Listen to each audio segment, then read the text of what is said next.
ಭಾಗವತರಿಗೆಲ್ಲ ನಮಸ್ಕಾರಗಳು. ಶ್ರೀನಿವಾಸೇತಿ ಶ್ರೇಷ್ಠತೆಯ ಪಾತ್ರಂ ಗುಣಾನ್ವಿತಃ ಕೌಶಿಕೋನಂದರಂಗಾರ್ಯಶ್ಚಿರಂ ವಿಜೇತಾಂ ಭುವಿ ನ್ಯಸ್ತಾತ್ಮೀಯಪರಂ ವರಪ್ರದಗುರೋ ವೈರಾಗ್ಯಭಾಗ್ಯೋರಥೌ ವೇದಾಂತಾಮೃತಸಾರವಂತಮನಘಾತ್ ಶ್ರೀನಿವಾಸಾತ್ ಗುರೋಃ ಶ್ರೀಶೈಲಾನ್ವಯಕೌಸ್ತುಭಸ್ಸಿತನಯಂ ಶ್ರೇಯೋನಿಧೇ ಶ್ರೀನಿಧೇಃ ವಂದೇ ಸಾಧುಕಟಾಕ್ಷಿಕೇಣಿನಿಲಯಂ ಶ್ರೀಕೃಷ್ಣಸದ್ದೇಶಿಕಂ श्रीवासरंगपरकालमुनित्रयाप्तलक्ष्मात्मरक्षिणेति त्वयोगागमान्तम् आचार्यभक्तिपरिपूतमनर्घशीलं गोपालदेशिकमुनिं गुरुमाश्रयामः। नारायणाख्यतिराजपदाब्जभृङ्ग श्रीवासयोगिगुरुणार्पितभारमीशे भक्त्यादिपूर्णवरदारिकृपात्तचिह्नं श्रीनिवासमुनिवर्यमहं प्रपद्ये। श्रीनारायणयोगीन्द्रवरदारिकृपाश्रयं रङ्गेशपादविनुतं श्रीनिवासमुनिं भजे।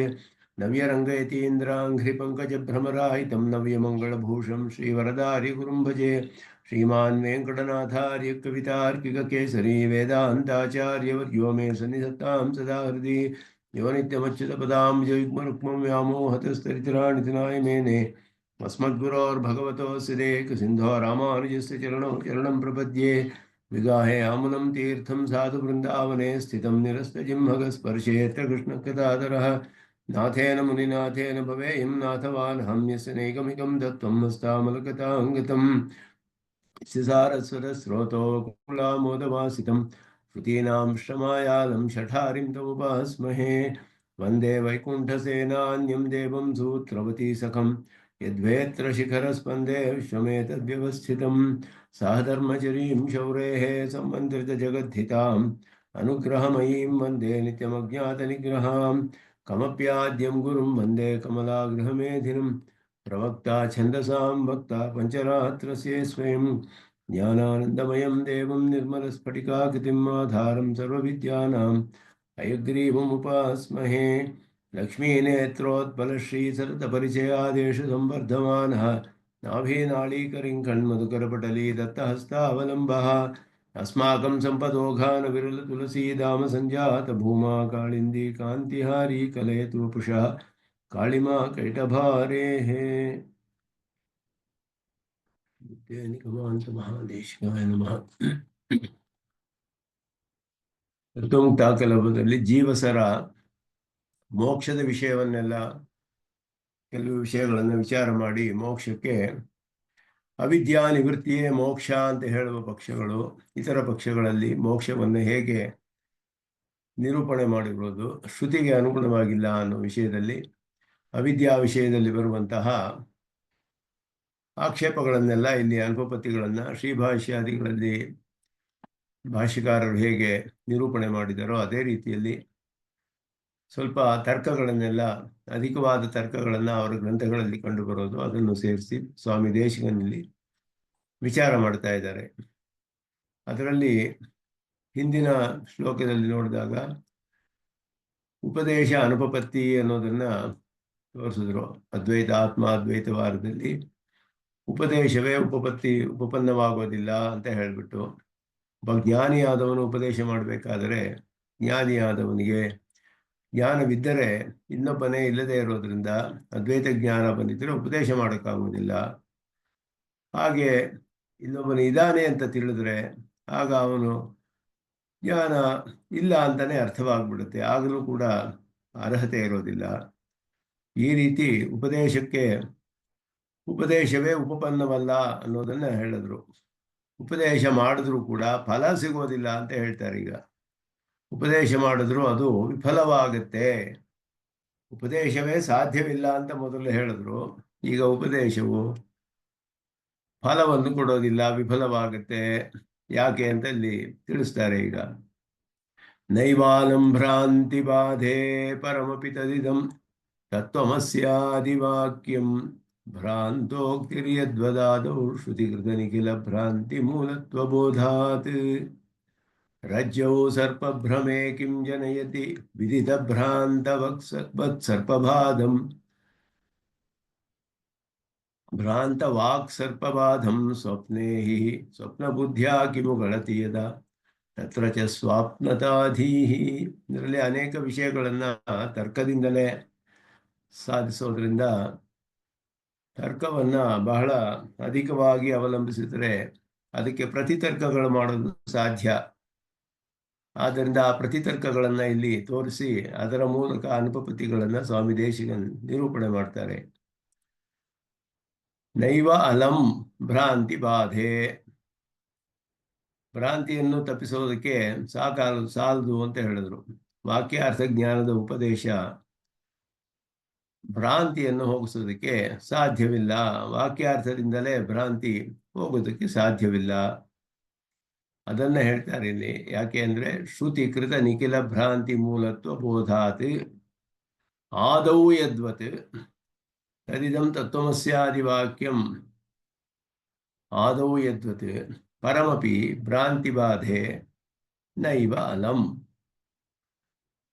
ಇದು ವಾಕ್ಯದಲ್ಲಿ ಅನ್ವಯವನ್ನ ಶ್ರುತಿ ಕೃತ, ಶ್ರುತಿಯಿಂದಲೇ ತಿಳಿಯಲ್ಪಡುವಂತಹದ್ದು ಏನು ಅಂದ್ರೆ ನಿಖಿಲ ಭ್ರಾಂತಿ ಮೂಲತ್ವ.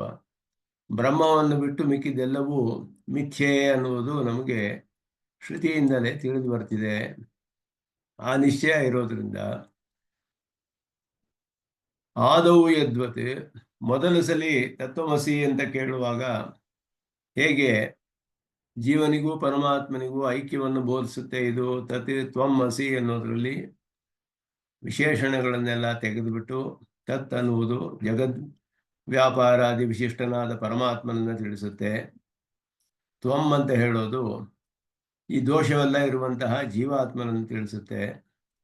ಈ ರೀತಿ ಸಗುಣನಾದ ಪರಮಾತ್ಮನಿಗೂ ದೋಷ ಎಲ್ಲ ಕಲ್ಯಾಣ ಗುಣ ವಿಶಿಷ್ಟನಾದ ಪರಮಾತ್ಮ ಸರ್ವಜ್ಞನಾದವನು, ದೋಷವೇ ಇರುವ ಜೀವಾತ್ಮನು, ಇವರಿಗೂ ಐಕ್ಯ ಹೇಳಕ್ಕಾಗೋದಿಲ್ಲ.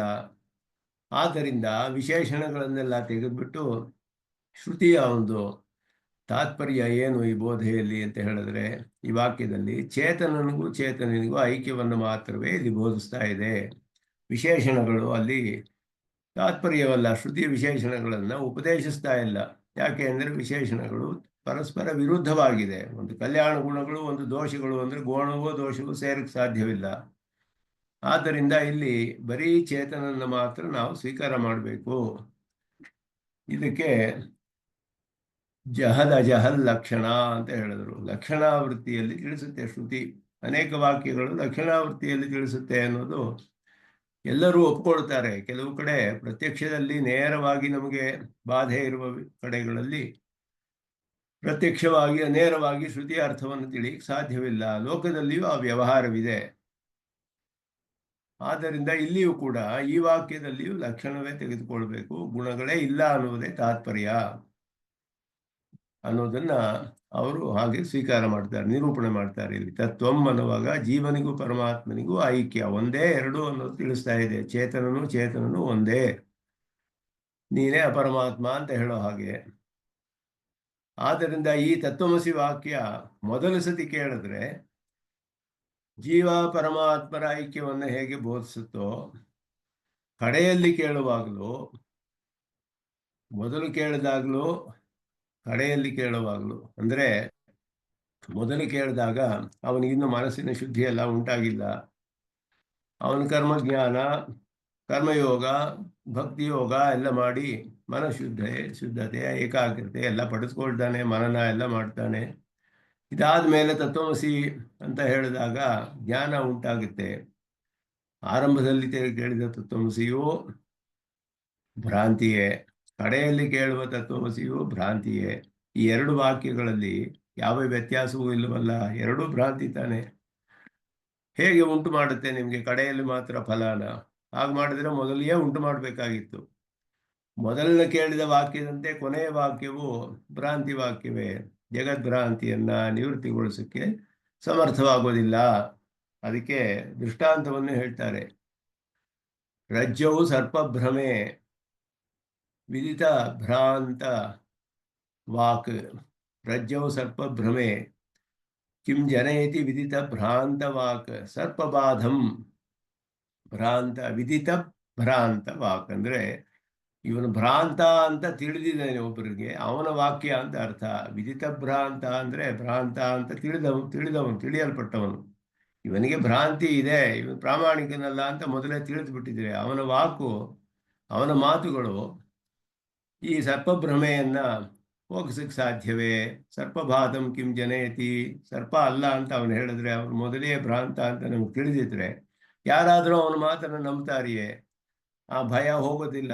ಹೇಳಿದ್ರು ಕೂಡ ಸರ್ಪ ಅನ್ನೋ ಭ್ರಾಂತಿಯಿಂದ ಉಂಟಾದ ಭಯ ಹೋಗೋದಿಲ್ಲ, ಯಾಕೆಂದ್ರೆ ಇವನು ಪ್ರಾಮಾಣಿಕನಲ್ಲ ಅಂತ ಮೊದಲೇ ತಿಳಿದು ಬಿಟ್ಟಿದೆ. ಆದ್ದರಿಂದ ಅದು ಹೋಗೋದಿಲ್ಲ. ಅದೇ ರೀತಿಯೇ ಇಲ್ಲಿಯೂ ಕೂಡ ತತ್ವಮಸಿ ಎನ್ನುವುದು ಮಿಥ್ಯಾವಾಕ್ಯ ಅಂತ ತಿಳಿದವನಿಗೆ ಹೇಗೆ ಹೋಗುತ್ತೆ ಅನ್ನೋದು, ಅದಕ್ಕೆ ಅವರು ಒಂದು ಉದಾಹರಣೆಯನ್ನು ಕೊಡ್ತಾರೆ.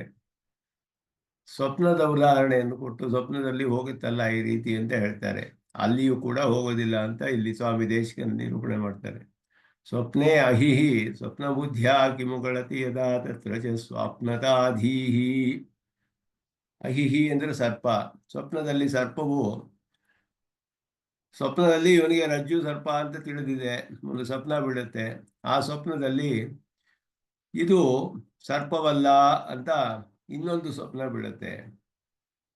ಆಗ ಅವನಿಗೆ ಹೋಗ್ಬೋದಲ್ಲ ಭಯ ಅಂತ ಹೇಳಿದ್ರೆ, ಅದು ಸ್ವಪ್ನ ಅಂತ ತಿಳಿದ್ರೆ ಎಲ್ಲೂ ಹೋಗುತ್ತೆ. ತತ್ರ ಚ ಯದಾ ಸ್ವಾಪ್ನತಾದೀಹಿ ಕಿಮು ಗಳತಿ ಗಳತಿ ಕಿಂ, ಹೋಗೋದಿಲ್ಲ. ಅದು ಕೂಡ ಸ್ವಪ್ನ ಅಂತಾನೆ ತಿಳಿದ್ರೆ ಹೇಗೆ ಹೋಗುತ್ತೆ?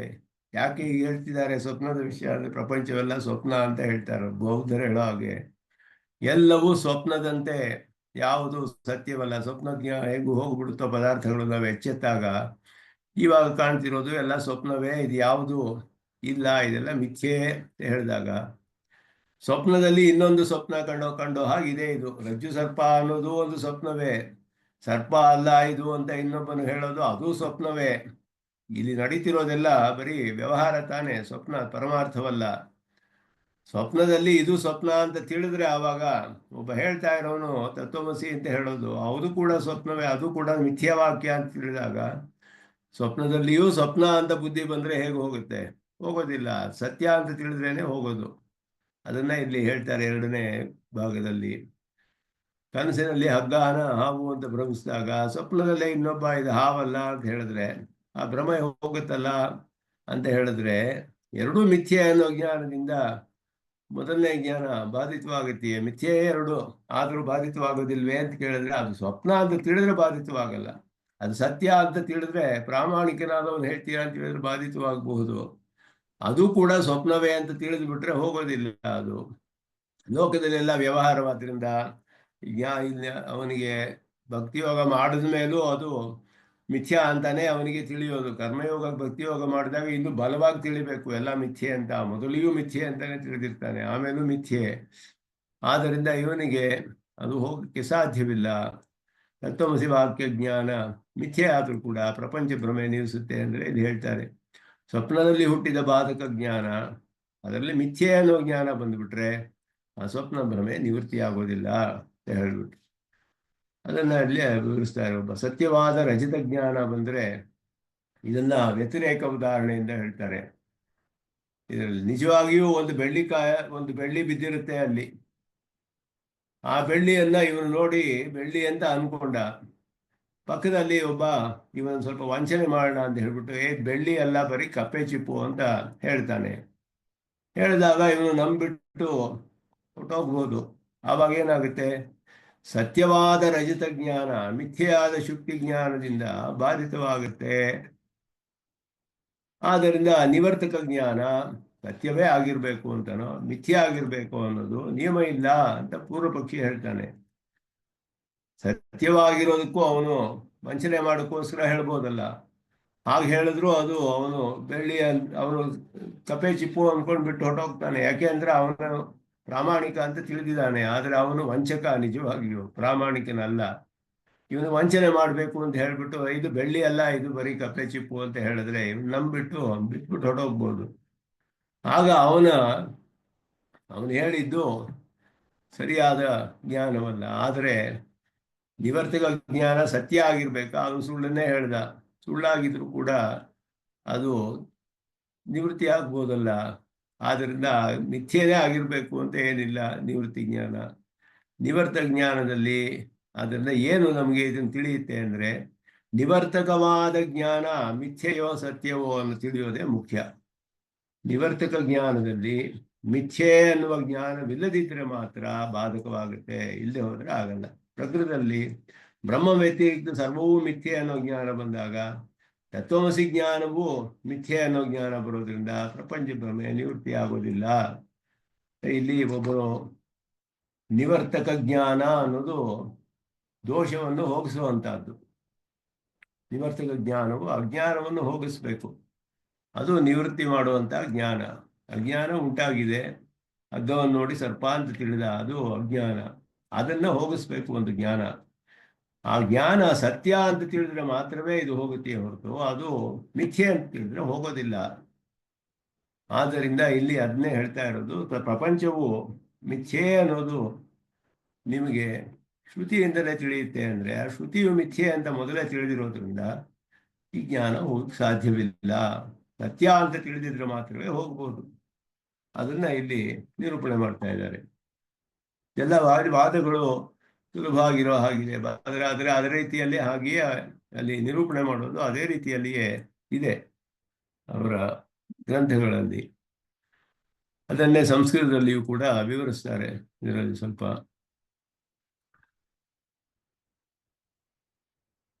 ಅಧಿಕವಾದ ವಿವರಣೆಗಳು ಬರುತ್ತೆ ಇದರಲ್ಲಿ.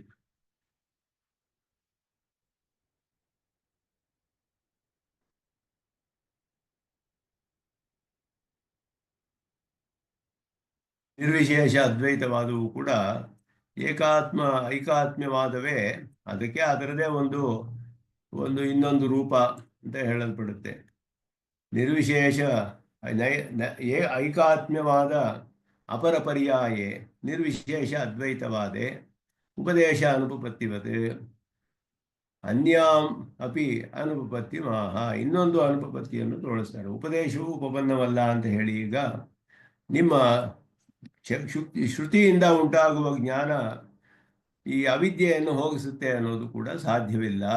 ಯಾಕೆ ಅಂದರೆ ಅವಿದ್ಯೆಯೂ ಮಿಥ್ಯೆಯೇ, ಶ್ರುತಿಯೂ ಮಿಥ್ಯೆಯಾದದ್ದು ಆ ನಿವೃತ್ತಿಯನ್ನು ಮಾಡೋಕ್ಕಾಗೋದಿಲ್ಲ, ನಿವರ್ತಕ ಜ್ಞಾನ ಆಗೋದಿಲ್ಲ ಅನ್ನೋದು ಇಲ್ಲಿ ಹೇಳ್ತಾ ಇರೋದು. ನೈವಾಲಂ ಇತ್ಯಾದಿ ತದಿದಂ ಅಪರೋಕ್ಷ ಜ್ಞಾನ ಹೇರ್ತಯ ಭವತಾ ಪ್ರತಿಪಾದಿತಂ ತತ್ವಮಸ್ಸಾದಿ ವಾಕ್ಯಂ. ಈ ವಾಕ್ಯವೇ ನಮಗೆ ಪ್ರತ್ಯಕ್ಷವಾದ ಜ್ಞಾನವನ್ನು ಉಂಟು ಮಾಡುತ್ತೆ ಅಂತ ಹೇಳೋದು, ಅಪರೋಕ್ಷ ಜ್ಞಾನವನ್ನ. ಅದಕ್ಕೆ ಕಾರಣವಾಗಿದೆ ಈ ವಾಕ್ಯ ತತ್ವಮಸಿ ಮೊದಲಾದದ್ದು. ತತ್ವಮಸಿ ಇತ್ಯಾದಿ ವಾಕ್ಯಂ ಪರಮಪಿ ಪಶ್ಚಾತ್ ಜಾತಮಪಿ, ನಂತರ ಉಂಟಾದ್ರು ಅಂತ ಮೊದಲು ಬರೋದು ಆಮೇಲೆ ಬರೋದು. ಭ್ರಾಂತಿ ಬಾಧೆ ಭೇದ ಭ್ರಮ ಬಾಧೆ ಅಲಂ ನೈವ ಸರ್ವತಾನ ಸಮರ್ಥಂ. ಭೇದ ಭ್ರಮೆಯನ್ನು ಹೋಗಿಸೋದಕ್ಕೆ ಸಾಧ್ಯವಾಗುವುದಿಲ್ಲ. ಯಾಕೆ ಅಂದರೆ ಅದು ತತ್ರ ಹೇತು ಭ್ರಾಂತೋಕ್ತಿ ಇತ್ಯಾದಿ ಶ್ರುತಿಕೃತ ನಿಖಿಲ ಭ್ರಾಂತಿ ಮೂಲತ್ವ ಬೋಧ. ಶ್ರುತಿಯಿಂದ ಆತ್ಮ ವ್ಯತಿರಿಕ್ತ ಸರ್ವಸ್ಯಾಪಿ ಮಿಥ್ಯಾತ್ವ ಪ್ರತಿಪಾದಕ ಶ್ರುತಿ ಹೇಳುತ್ತೆ ಆತ್ಮವನ್ನು ಬಿಟ್ಟು ಎಲ್ಲವೂ ಮಿಥ್ಯೆ ಅಂತ ಹೇಳಿದೆ. ಅಟತೇನೈವ ಪ್ರತ್ಯೂಢಾಹ ಮೊದಲಾದೆಲ್ಲ ಹೇಳ್ತಾರೆ ಅವರು.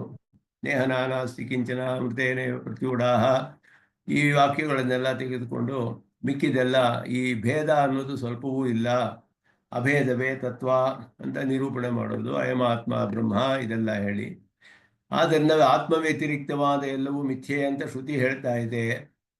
ಅದರಿಂದ ಕೃತಃ ಉತ್ಪಾದಿತವಾದ ನಿಖಿಲ ಭ್ರಾಂತಿ ಮೂಲತ್ವ ಬೋಧ, ಎಲ್ಲವೂ ಭ್ರಾಂತಿ ಅನ್ನುವಂತಹ ಒಂದು ಜ್ಞಾನ. ಸರ್ವಂ ಭ್ರಾಂತಿ ಮೂಲಮೇವ ಇತಿ ನಿಶ್ಚಯ.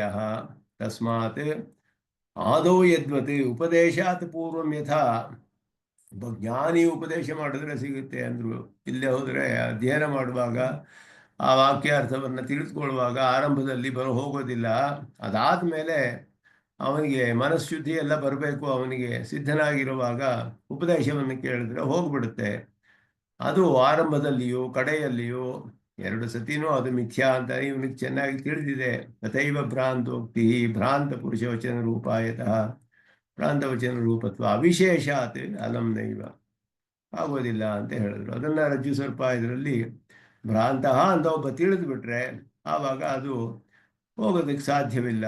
ಸರ್ಪವು ನಿವೃತ್ತಿ ಆಗೋದಕ್ಕೆ ಸರ್ಪಜ್ಞಾನ ಹೋಗೋದಿಲ್ಲ. ಅವನು ಭ್ರಾಂತನಾದವನು ಹೇಳ್ತಿದ್ದಾನೆ ಅಂತ ತಿಳಿದ್ರೆ ಹೋಗೋದಿಲ್ಲ.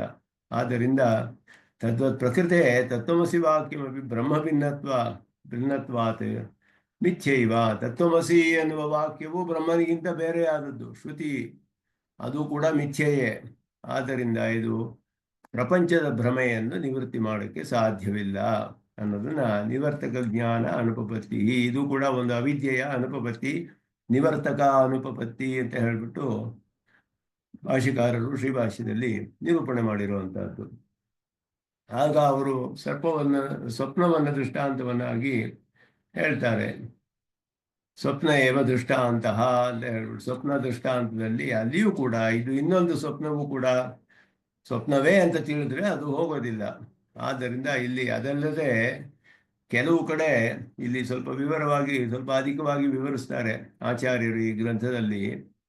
ಸ್ವಪ್ನೆ ಕದಾಚಿತ್ ರಜ್ಜೌ ಸರ್ಪಭ್ರಮೆ ಜಾತೆ ತತ್ರೈವ ನಾಯಂ ಸರ್ಪ ಕಿಂತು ರಜ್ಜು ಇತಿ ಬಾಧಕ ಜ್ಞಾನೆ ಸರ್ಪಭ್ರಮ ನಿವೃತ್ತಿ ಅನುಭವ ಸಿದ್ಧ.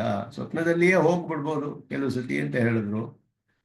ಆದರೆ ಸರ್ವಸ್ಯಾಪಿ ಸ್ವಪ್ನಸ್ಯಾಪಿ ಮಿಥ್ಯಾತ್ವಾತ್ ಸರ್ಪಭ್ರಮಸ್ಯ ತನ್ನಿವರ್ತಕ ಜ್ಞಾನಸ್ಯ ಚ ಮಿಥ್ಯಾತ್ವೇಪಿ ಬಾಧ್ಯಬಾಧಕ ಭಾವ ವರ್ತತೆ.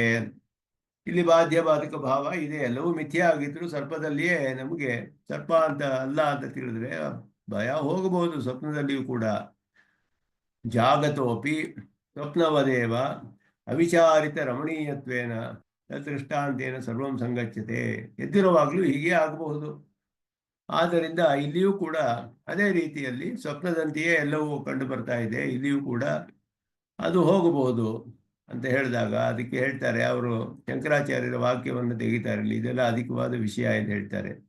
ಬ್ರಹ್ಮಸೂತ್ರ ಭಾಷೆಯಲ್ಲಿ ಬೌದ್ಧರನ್ನು ನಿರಾಕರಣೆ ಮಾಡೋಕ್ಕೆ ಕೆಲವು ಅವರಿಗೆ ವಿರುದ್ಧವಾಗಿ ತರ್ಕ ಮಾಡುವಾಗ ಹೇಳ್ತಾರೆ, ಜಾಗ್ರತ್ ಪ್ರತ್ಯಯ ನಹಿ ಸ್ವಪ್ನ ಪ್ರತ್ಯಯವತೆ ಮಿಥ್ಯಾ ಭವಿತುಮರ್ಹತಿ. ಒಂದು ವಾಕ್ಯ ಇದೆ ಬ್ರಹ್ಮಸೂತ್ರ ಭಾಷೆಯಲ್ಲಿ. ಜಾಗ್ರತ್ ಪ್ರತ್ಯಯ ಅಂದ್ರೆ ಎಚ್ಚೆತ್ತಿರುವ ಜ್ಞಾನ ಸ್ವಪ್ನ ಜ್ಞಾನದಂತೆ ಮಿಥ್ಯೆಯಲ್ಲ ಅಂತ ಹೇಳಿದ್ರು. ವ್ಯಾವಹಾರಿಕ ಜ್ಞಾನ ಇಲ್ಲಿ ವ್ಯಾವಹಾರಿಕ ಸತ್ಯ ಅಂತ ಹೇಳ್ತಾರೆ ಅವರು. ವ್ಯವಹಾರದಲ್ಲಿ ಎಲ್ಲ ಸತ್ಯವಾಗಿದೆ, ಆದರೆ ಹೋಗ್ಬಿಡುತ್ತೆ. ಅದರಿಂದ ಸದಸ್ಯದ ಅನಿರ್ವಚನೀಯ ಅಂತ ಕಡೆಯಲ್ಲಿ ಹೇಳ್ತಾರೆ. ಬೌದ್ಧರನ್ನ ಇದು ಮಾಡೋಕ್ಕೆ ಬೌದ್ಧೋಪದೇಶೇನ ನಷ್ಟಪ್ರಜ್ಞಾನ್ ಜನಾನ್ ಆಸ್ತಿಕ್ಯ ಮಾರ್ಗೆ ಕ್ರಮಶಃ ನೇತುಂ ಯತಮಾನೆ ಸತಿ. ಕ್ರಮವಾಗಿ ಅವ್ರನ್ನ ಬೌದ್ಧ ಮಾರ್ಗದಿಂದ ಆಸ್ತಿಕ್ಯ ಮಾರ್ಗಕ್ಕೆ ಕರೆದುಕೊಂಡು ಬರಬೇಕು. ಮೊದಲು ಹೇಳಿದ್ರು ಜಾಗೃತ ಜ್ಞಾನ ಬೇರೆ, ಸ್ವಪ್ನ ಜ್ಞಾನ ಅಂತೆ ಮಿಥ್ಯೆ ಅಲ್ಲ ಇದು ಅಂತ ಹೇಳಿ, ಅದಾದ ಮೇಲೆ ಅದು ಕೂಡ ಮಿಥ್ಯೆ ಅನ್ನೋದನ್ನ ಕಡೆಯಲ್ಲಿ ಹೇಳ್ತಾರೆ. ಭವಾಂಸ್ತದ್ ವಿಪರೀತತೆಯ ಬೌದ್ಧ ಮಾರ್ಗಮೇವ ಅನುಸರನ್. ಇದು ಪೂರ್ವ ಪಕ್ಷದಲ್ಲಿ ಅದನ್ನೇ ಹೇಳಿದಾಗ ಆಯ್ತು. ಇಲ್ಲಿಗೆ ಬಾಹ್ಯಾರ್ಥ ಪ್ರತ್ಯಕ್ಷತ್ವ, ಬಾಹ್ಯಾರ್ಥ ಅನುಮೇಯತ್ವ, ಬಾಹ್ಯಾರ್ಥ ಮಿಥ್ಯಾತ್ವವಾದಾನಾಂ ಕ್ರಮಶಃ ಶೂನ್ಯವಾದೆ ಪರ್ಯವಸಾನಂ ಅನುಮನ್ವಾನಃ ದೃಶ್ಯತೆ. ಕಡೆಯಲ್ಲಿ ನೀವು ಶೂನ್ಯವಾದದ ಅವರು ಒಪ್ಕೊಳ್ತಾರಲ್ಲ, ಹಾಗೆಯೇ ಬಾಹ್ಯಾರ್ಥವು ಪ್ರತ್ಯಕ್ಷ ಅಂತ ಹೇಳಿದ್ರು ಒಬ್ರು, ಇನ್ನೊಬ್ರು ಸೌತ್ರಾಂತಿಕರು, ವೈಭಾಷಿಕರು, ಯೋಗಾಚಾರ್ಯರು, ಮಾಧ್ಯಮಿಕರು ಅಂತ 4 ಜನ ಇದ್ದಾರೆ. ಅದರಲ್ಲಿ ಅವರು ಸೌತ್ರಾಂತಿಕರು ಬಾಹ್ಯ ಅರ್ಥವೆಲ್ಲ ಪ್ರತ್ಯಕ್ಷ ಅಂತ ಹೇಳಿದ್ರು. ವೈಭಾಷಿಕರು ಬಾಹ್ಯ ಅರ್ಥ ಅನುಮೇಯ ಅಂತ ಹೇಳಿದ್ರು. ಪ್ರತ್ಯಕ್ಷವಲ್ಲ, ನಾವು ಊಹೆ ಮಾಡಿ ತಿಳಿಬೇಕು, ಇದು ಪದಾರ್ಥ ಇರೋಂಗಿದೆ ಅಂತ ಹೇಳ್ಬಿಟ್ರು. ಪ್ರತ್ಯಕ್ಷವಾಗಿ ಇಲ್ಲ, ಪದಾರ್ಥ ಇಲ್ಲ, ಕ್ಷಣಿಕವಾದ್ದರಿಂದ. ಕಡೆಯಲ್ಲಿ ಹೇಳಿದ್ರು ಬಾಹ್ಯ ಅರ್ಥ ಎಲ್ಲ ಮಿಥ್ಯೆಯೇ, ವಿಜ್ಞಾನವಾದಿಗಳು ಜ್ಞಾನವೇ ಎಲ್ಲ ಪದಾರ್ಥವೇ ಇಲ್ಲ ಅಂತ ಹೇಳಿದ್ರು, ಅರ್ಥಶೂನ್ಯವಾದ ಜ್ಞಾನ. ಮಾಧ್ಯಮಿಕರು ಎಲ್ಲ ಶೂನ್ಯ ಅಂತ ಹೇಳ್ತಾರೆ, ಕಡೆಯಲ್ಲಿ ಶೂನ್ಯವಾದದಲ್ಲಿ ಪರ್ಯವಸಾನ. ಈ ರೀತಿಯೇ ನೀವು ಮಾಡ್ತಾ ಇದ್ದೀರಾ ಅಂತ ಹೇಳ್ತಾರೆ ಇಲ್ಲಿ ಆಚಾರ್ಯರು. ಆದ್ದರಿಂದ ಹೇಳ್ತಾರೆ, ಉಕ್ತ ಯಥಾ ಯಥಾರ್ಥ ಚಿಂತ್ಯಂತೆ ವಿಶೀರ್ಯಂತೆ ತಥಾ ತಥಾ. ಅದರಿಂದ ಅವ್ರು ಹೇಳಿದ್ರು, ಹೇಗೆ ವಿಚಾರ ಮಾಡ್ದಂಗೆ ಎಲ್ಲ ಹೋಗ್ಬಿಡುತ್ತೆ ಅಂತ, ಕಡೆಯಲ್ಲಿ ಶೂನ್ಯ ಉಳಿಯುತ್ತೆ ಅಂತ ಹೇಳ್ತಾರೆ ಅವರು. ಸರ್ವಮಿಥ್ಯಾತ್ವವಾದಿನಃ ಕೇವಲ ಹೈತುಕಸ್ಯ ಅಧಿಕಾರೋ ಅನುಪಾಯತ್ವಾತ್ ನವಾದೆ ಶೂನ್ಯವಾದಿಗಳಿಗೆ ವಾದ ಮಾಡೋಕ್ಕೆ ಅಧಿಕಾರವಿಲ್ಲ ಅಂತ ಹೇಳಿದ್ರು. ಸ್ವಾಮಿ ದೇಶಿಕನ್ ಹೇಳ್ತಾರೆ ಇದರಲ್ಲಿ, ಶತದೂಷಣಿಯಲ್ಲಿ ಇದೆಲ್ಲ ಹೇಳ್ತಾರೆ. ಬೇರೆ ಆಚಾರ್ಯರುಗಳು ಇದನ್ನೆಲ್ಲ, ಮೀಮಾಂಸಕರು ಎಲ್ಲ ಇದನ್ನು ತಳ್ಳಿ ಹಾಕ್ತಾರೆ. ಅಥಾಪಿ ಇತರೆ ಬೋಧನೀಯ ಇತ್ಯುಚ್ಯಂತೆ. ಆದರೂ ಬೋಧಿಸಬೇಕು ಇನ್ನೊಬ್ಬರನ್ನ. ಅದಕ್ಕೆ ಹೇಳಿದಾಗ ಸ್ವಾಮಿ ದೇಶಿಕನ್ ಹೇಳ್ತಾರೆ, ಸ್ವಪ್ನದಲ್ಲಿಯೂ ಕೂಡ ಬಾಧಕ ಜ್ಞಾನ ಸ್ವಪ್ನವೇ ಅಂತ ತಿಳಿದ್ರೆ ಅದು ಬಾಧಿಸೋದಿಲ್ಲ. ಸರ್ಪಭ್ರಮೆ ಹೋಗೋದಿಲ್ಲ, ಮಿಥ್ಯೆ ಅಂತ ತಿಳಿದ್ಬಿಟ್ರೆ यदि स्वप्नतादीः तत्र जायते यदि स्वप्नकल्पितत्वबुद्धिः मिथ्यात्वबुद्धिः भवेत् तज्ज्ञानं सर्पभ्रमानिवर्तकं नैव भवेत् ಆಗೋದಿಲ್ಲ ಅದು ಹೇಳೋದು. ಆದ್ದರಿಂದ ಇಲ್ಲಿ ಏನು ಸಂಗ್ರಹವಾಗಿ ಇದರ ಅರ್ಥವೇನು ಅಂದ್ರೆ ಇಲ್ಲಿ ಹೇಳ್ತಾರೆ, ಯಸ್ಯಾಂಕಸ್ಯಾಂಚಿದ ಅವಸ್ಥಾಯಾಂ ಬಾಧಕ ಜ್ಞಾನೆ ಅಪ್ರಾಮಾಣ್ಯಧೀಹಿ ಭವೇತ್ ಚೇತ್, ಯಾವುದೇ ಒಂದು ಅವಸ್ಥೆ ಇರ್ಬೋದು, ಸ್ವಪ್ನಾವಸ್ಥೆಯೋ ಜಾಗೃತ ಅವಸ್ಥೆಯೋ ಯಾವುದೋ ಒಂದು ಅವಸ್ಥೆಯಲ್ಲಿ ಬಾಧಕವಾದ ಜ್ಞಾನ ಪ್ರಮಾಣವಲ್ಲ ಅನ್ನೋ ವಿಷಯ ನಮಗೆ ತಿಳಿದುಬಿಟ್ರೆ ತಜ್ಞಾನಂ ಕಸ್ಯಾಪಿ ಬಾಧಕಂ ನೈವ ಭವೇತ್. ಇದು ಸಿದ್ಧಾಂತ. ಬಾಧ್ಯ ಬಾಧಕ ಅಂತ ಸಂಬಂಧ. ಬಾಧ್ಯವಾದದ್ದು ತಳ್ಳಿ ಹಾಕಲ್ಪಡುವಂತಹದ್ದು. ಅಂದರೆ ವೇದ ಜ್ಞಾನ ಅನ್ನೋದು ಮಿಥ್ಯೆ ಆದ್ದರಿಂದ ಅದು ಬಾಧಿತವಾಗಬೇಕು. ಅದು ಹೋದರೆ ಬ್ರಹ್ಮ ಒಂದೇ ಸತ್ಯ ಅನ್ನೋ ಜ್ಞಾನ ಬರುತ್ತೆ. ಈ ಭೇದವೆಲ್ಲ ಮಿಥ್ಯೆ ಅನ್ನೋದು ಹೋಗಬೇಕು. ಭೇದವೆಲ್ಲ ಮಿಥ್ಯೆ ಅನ್ನೋದು ಹೇಗೆ ಹೋಗುತ್ತೆ ಅಂದರೆ ತತ್ವಮಸಿ ವಾಕ್ಯದಿಂದ ಬ್ರಹ್ಮಾತ್ಮ ಐಕ್ಯ ಜ್ಞಾನ ಬಂದರೆ ಅದು ಹೋಗುತ್ತೆ. ಭೇದ ಜ್ಞಾನ ಅದು ಬಾಧಕ, ಭೇದ ಜ್ಞಾನ ಬಾಧ್ಯ, ಐಕ್ಯ ಜ್ಞಾನ ಬಾಧಕ. ಈ ಐಕ್ಯ ಜ್ಞಾನದಿಂದ ಭೇದ ಜ್ಞಾನ ಅನ್ನೋದು ಬಾಧಿತವಾಗಬೇಕು. ರಜ್ಜು ಸರ್ಪದಲ್ಲಿಯೂ ಹಾಗೆಯೇ ಸರ್ಪ ಅನ್ನೋದು ಭ್ರಮೆ, ಅದು ಬಾಧ್ಯವಾಗಬೇಕು. ರಜ್ಜು ಜ್ಞಾನದಿಂದ ಸರ್ಪ ಭ್ರಮೆ ನಿವೃತ್ತಿ ಆಗುತ್ತೆ. ಆ ಬಾಧಕ ಅನ್ನೋದು ರಜ್ಜು ಜ್ಞಾನ, ಬಾಧ್ಯವಾದದ್ದು ಸರ್ಪ ಭ್ರಮೆ, ಅದು ಹೋಗಬೇಕು. ಈಗ ಈ ಬಾಧಕವಾದ ಜ್ಞಾನ ಪ್ರಾಮಾಣಿಕ ಅಂತ ತಿಳಿದ್ರೆ ಆಗ ತಾನೇ ಅದು ಬಾಧಿಸುತ್ತೆ. ಇಲ್ಲದೆ ಹೋದರೆ ತಳ್ಳಿ ಹಾಕೋದಿಲ್ಲ. ಇದು ಅಪ್ರಮಾಣ ಅಂತ ತಿಳಿದು ಬಿಟ್ರೆ ಪ್ರಾಮಾಣ್ಯವಲ್ಲ, ಇದು ನಂಬಕ್ಕಾಗೋದಿಲ್ಲ ಅಂತ ತಿಳಿದಾಗ ಬಾಧಿತವೇ ಆಗೋದಿಲ್ಲ ಅದು. ಆದ್ದರಿಂದ ಭ್ರಮೆಯನ್ನು ಹೋಗಿಸೋದಿಲ್ಲ. ಇದು ಎಲ್ಲ ಅನುಭವ ಸಿದ್ಧ, ಎಲ್ಲ ಕಡೆಯೂ ನೋಡಬಹುದು. ಇದುವೇ ಸಿದ್ಧಾಂತ. ಅದು ಮಿಥ್ಯೆ ಅಂತ ತಿಳಿದಿದ್ರೂ ಹೋಗಿಸುತ್ತೆ ಅಂತ ಹೇಳ್ತಾರೆ. ತತ್ವಮಸಿ ವಾಕ್ಯ ಅನ್ನೋದು ಮಿಥ್ಯೆ ಅನ್ನೋ ತಿಳಿದಿದ್ರು ಕೂಡ ಬೇರೆ ಜ್ಞಾನವನ್ನು ಹೋಗಿಸುತ್ತೆ ಅಂತ ಹೇಳಿದ್ರೆ ಅದು ಸಾಧ್ಯವಿಲ್ಲ. ಅದು ಮುಂದಿನ ಶ್ಲೋಕದಲ್ಲಿ ಅಸತ್ಯ ಸತ್ಯ ಸಿದ್ಧಿ ಅನ್ನೋದನ್ನು ನೀವು ಅದನ್ನು ವಿಚಾರ ಮಾಡಿ ಅದನ್ನು ನಿರಸನ ಮಾಡ್ತಾರೆ. ಆದ್ದರಿಂದ ಇದು ಮುಖ್ಯವಾದ ಸಿದ್ಧಾಂತ. ಯಸ್ಯಾಂ ಕಸ್ಯಾಂಚಿದ ಅವಸ್ಥಾಯಾಂ, ಯಾವುದೇ ಅವಸ್ಥೆಯಲ್ಲಿಯೂ ಬಾಧಕ ಜ್ಞಾನೆ ಅಪ್ರಾಮಾಣ್ಯಧೀಹಿ ಭವೇತ್ಯೇತ್, ಬಾಧಕವಾದ ಜ್ಞಾನ ಪ್ರಾಮಾಣಿಕವಲ್ಲ ಅಂತ ನಮಗೆ ತಿಳಿದು ಬಿಟ್ರೆ ತಜ್ಞಾನಂ ಕಸ್ಯಾಪಿ ಬಾಧಕಂ ನೈವ ಭವೇತ್, ಯಾವುದನ್ನು ಬಾಧಿಸಕ್ಕಾಗೋದಿಲ್ಲ. ಆದ್ದರಿಂದ ನಮಗೆ ಈ ಬಾಧಕ ಜ್ಞಾನ ನಂಬಿದ್ರೇನೆ ಅದು ಇನ್ನೊಂದು ಜ್ಞಾನವನ್ನು ಹೋಗಿಸುತ್ತೆ. ಅದು ತಪ್ಪಾಗಿ ತಿಳಿದಿರೋದನ್ನ ಅಷ್ಟೇ ಹೊರತು ಬೇರೆ ಯಾವುದರದ್ದು ಬಾಧಿಸಕ್ಕೆ ಸಾಧ್ಯವಿಲ್ಲ ಅಪ್ರಮಾಣವಾಗ್ಬಿಟ್ರೆ. ಅತೇವ ಕಿಲ ತಾರ್ಕಿಕೈರಪಿ ಅಪ್ರಾಮಾಣ್ಯ, ಇದೆಲ್ಲ ತಾರ್ಕಿಕರ ವಿಷಯವನ್ನು ಸ್ವಲ್ಪ ಹೇಳ್ತಾರೆ. ಬಾಧಕ ಜ್ಞಾನ ಬಾಧ್ಯ ಜ್ಞಾನ ಇದೆಲ್ಲ ವಿಷಯವನ್ನೇ ಹೇಳ್ತಾರೆ. ಏವಂಚ ಇಲ್ಲಿ ಮುಖ್ಯವಾಗಿ ತಿಳಿಯೋದು ಬ್ರಹ್ಮವ್ಯತಿರಿಕ್ತ ಸರ್ವಮಿಥ್ಯಾತ್ಮಜ್ಞಾನಮತಃ ತತ್ವಮಸಿ ಇತಿ ವಾಕ್ಯಜನ್ಯ ಜ್ಞಾನೇಪಿ ಮಿಥ್ಯಾತ್ಮನಿಶ್ಚಯ ಅವಶ್ಯಂ ಭಾವಾತ್ ತಜ್ಞಾನಂ ಸಂಸಾರ ಬಂಧ ನಿವರ್ತಕಂ ನ ಭವಿತುಮರ್ಹತಿ ಇತಿ ನಿವರ್ತಕಾನುಪಪತ್ತಿ ದುಷ್ಪರಿಹರ ಅಂತ ಹೇಳೋದು. ಇಂದ ಬ್ರಹ್ಮವ್ಯಕ್ಕಿಂತ ಬಿಟ್ಟು ಮಿಥ್ಯೆ, ಇದೆಲ್ಲ ಮಿಥ್ಯೆ ಅಂತಾನೆ ಆರಂಭದಿಂದಲೇ ಅದೇ ಉಪದೇಶ ಮಾಡೋದು. ತತ್ವಮಸಿ ಎನ್ನುವ ವಾಕ್ಯದಿಂದ ಉಂಟಾಗುವ ಜ್ಞಾನದಲ್ಲಿಯೂ ಇದು ಮಿಥ್ಯೆ ಎನ್ನುವ ನಿಶ್ಚಯ ಇರಲೇಬೇಕು ಮೊದಲಿಂದಲೂ. ಹಾಗಿರುವುದರಿಂದ ಸಂಸಾರವನ್ನು ಬಂಧವನ್ನು ನಿವರ್ತಿಸುವಂತಹ ಈ ಜ್ಞಾನ ಅದನ್ನು ಹೋಗ್ಸಕ್ಕೆ ಸಾಧ್ಯವಿಲ್ಲ, ಅದಕ್ಕೆ ಬಾಧಕವಾಗೋದಿಲ್ಲ. ಅದು ಅಂದರೆ ಈ ಭ್ರಮೆ ಉಳಿಯುತ್ತೆ ಅಂತ ಅರ್ಥ. ಅದರಿಂದಲೂ ಯದ್ಯಪಿ ಸಿದ್ಧಾಂತೆ ಸ್ವಪ್ನಸ್ಯ ಸತ್ಯತ್ವಂ ಅಂಗೀಕ್ರಿಯತೆ ಅಥಾಪಿ ಜಗತಃ ಸತ್ಯತ್ವಾಂಗೀಕಾರೇಪಿ ಯಥಾ ರಜ್ಜು ಸರ್ಪಭ್ರಮಃ ಪ್ರಮಾಣಸಿದ್ಧಃ ತದ್ವದೇವ ಸ್ವಪ್ನೋಪಿ ಅಸ್ತಿ ವಿಭಾಗ ಇತಿ ದೃಷ್ಟ್ಯಾ ಆಪಾತತೋ ಲೋಕಾನುಭವ ವಿರೋಧೇನ ವಾ ದೂಷಣಮುಕ್ತಮಿತಿ ನ್ಯಾಯಂ. ಇಲ್ಲಿ ಸ್ವಪ್ನ ಎಲ್ಲವೂ ನಮ್ಮ ಸಿದ್ಧಾಂತದಲ್ಲಿ ಎಲ್ಲವೂ ಸತ್ಯವೇ, ಸ್ವಪ್ನವೂ ಸತ್ಯವೇ. ಅಲ್ಲಿ ಉಂಟಾಗುವಂತಹ ಪದಾರ್ಥಗಳು ಸೃಷ್ಟಿ ಮಾಡಲ್ಪಡುವ ಪದಾರ್ಥಗಳೆಲ್ಲ ಪರಮಾತ್ಮ ಸೃಷ್ಟಿ ಮಾಡ್ತಾನೆ ಅಂತ ಶ್ರುತಿ ಹೇಳಿದೆ. ಸಹಿಕರ್ತ ಅಂತ ಉಪನಿಷತ್ತು ತಿಳಿಸುತ್ತೆ. ಅಲ್ಲಿ ಎಲ್ಲವನ್ನು ಅವನೇ ಸೃಷ್ಟಿ ಮಾಡ್ತಾನೆ, ಪರಮಾತ್ಮನೇ ಮೊದಲಾದೆಲ್ಲ ಹೇಳಲ್ಪಟ್ಟಿದೆ. ಅದು ಸ್ವಪ್ನ ಶರೀರವನ್ನು ಕೊಟ್ಟು ಅನುಭವವನ್ನ, ಕೆಲವು ಕರ್ಮಗಳಿಗೆ ಫಲವನ್ನ ಸ್ವಪ್ನದ ಮೂಲಕ ಪರಮಾತ್ಮ ಕೊಡ್ತಾನೆ. ಆದ್ದರಿಂದ ಆ ಜ್ಞಾನ ಅನ್ನೋದು ನಿಜ, ಸತ್ಯವಾಗಿರುತ್ತೆ. ನಾವು ಎಚ್ಚರವಾದ ಮೇಲೂ ಆ ಜ್ಞಾನ ನಮಗೆ ಇರುತ್ತೆ. ಸ್ವಪ್ನದಲ್ಲಿ ಏನು ನೋಡಿದ್ವಿ, ಏನು ಮಾಡಿದ್ವಿ, ಅದರ ಅನುಭವಗಳು ಇರುತ್ತೆ. ಇದೆಲ್ಲವೂ ಕೂಡ ಸತ್ಯವೇ ಅನ್ನೋದು ಸಿದ್ಧಾಂತ. ಆದ್ದರಿಂದ ಇಲ್ಲಿ ಸ್ವಪ್ನದ ವಿಷಯದಲ್ಲಿ ಮಾಡಿರುವ ಅಲ್ಲಿ ಮಿಥ್ಯೆ ಅಂತ ತಿಳಿದ್ರೆ ಅದು ಹೋಗೋದಿಲ್ಲ ಅಂತೆಲ್ಲ ಹೇಳೋದು ಪೂರ್ವ ಪಕ್ಷದ ಅಭಿಪ್ರಾಯವನ್ನು ಇಟ್ಕೊಂಡು ಅದನ್ನು ಮಾಡ್ತಾ ಇರೋದು ಅಂತಹ ವಾದಗಳು ಇದೆಲ್ಲ. ಬ್ರಹ್ಮ ವ್ಯತಿರಿಕ್ತಂ ಸರ್ವಂ ಮಿಥ್ಯಾ ಇತಿ ವಾದೆ ವೇದಾನಾಮಪಿ ವ್ಯತಿರಿಕ್ತತ್ವಾತ್ ಮಿಥ್ಯಾತ್ವೇ ಸಿದ್ಧೆ ತತ್ವಮಸಿ ಇತ್ಯಾದಿ ವಾಕ್ಯಾನಾಮಪಿ ಮಿಥ್ಯಾತ್ವಾತ್ ತಜ್ಜನ್ಯಂ ಜ್ಞಾನಂ ಪ್ರಪಂಚ ಭ್ರಮ ನಿವರ್ತಕಂ ಕಥಂ ಭವೇತ್. ಅದಕ್ಕೆ ಅವರು ಹೇಳ್ತಾರೆ ಇದೆಲ್ಲ ಸ್ವಲ್ಪ ಅಧಿಕವಾದ ವಿಷಯ. ಇಲ್ಲಿ ಅದ್ವೈತದ ಮೂಲಭೂತವಾದ ಕೆಲವು ವಾದಗಳನ್ನು ಇಲ್ಲಿ ಹೇಳ್ತಾರೆ. ಬ್ರಹ್ಮವನ್ನು ಬಿಟ್ಟು ಎಲ್ಲವೂ ಮಿಥ್ಯೆ ಅಂತ ತಿಳಿದಿರುವಾಗ ವೇದಗಳು ಬ್ರಹ್ಮಕ್ಕಿಂತ ಬೇರೆ ಆದ್ದರಿಂದ ಅದೂ ಮಿಥ್ಯೆ ಆದ್ದರಿಂದ ತತ್ವಮಸಿ ಮೊದಲಾದ ವಾಕ್ಯಗಳು ಮಿಥ್ಯೆಯೇ ಆದ್ದರಿಂದ ಅದರಿಂದ ಉಂಟಾಗುವ ಜ್ಞಾನ ಪ್ರಪಂಚದ ಭ್ರಮೆಯನ್ನು ನಿವರ್ತಿಸಲು ಸಾಧ್ಯವಿಲ್ಲ. ಹೇಗಾಗುತ್ತೆ ಅಂದರೆ ಅವರು ಎಲ್ಲ ಪೂರ್ವಾಪರವನ್ನು ಇಟ್ಟುಕೊಂಡು ಬಾಧ್ಯಬಾಧಕ ಹೇಳ್ತಾರೆ. ಪೂರ್ವಾಪರ ಅನ್ನೋದು ಬಾಧ್ಯಬಾಧಕಕ್ಕೆ ಕಾರಣವಲ್ಲ ಅನ್ನೋದನ್ನಲ್ಲಿ ಮುಖ್ಯವಾದ ಒಂದು ಸಿದ್ಧಾಂತ ವಿಷಯವನ್ನು ಇಲ್ಲಿ ತಿಳಿಸ್ತಾರೆ ಆಚಾರ್ಯರಲ್ಲಿ.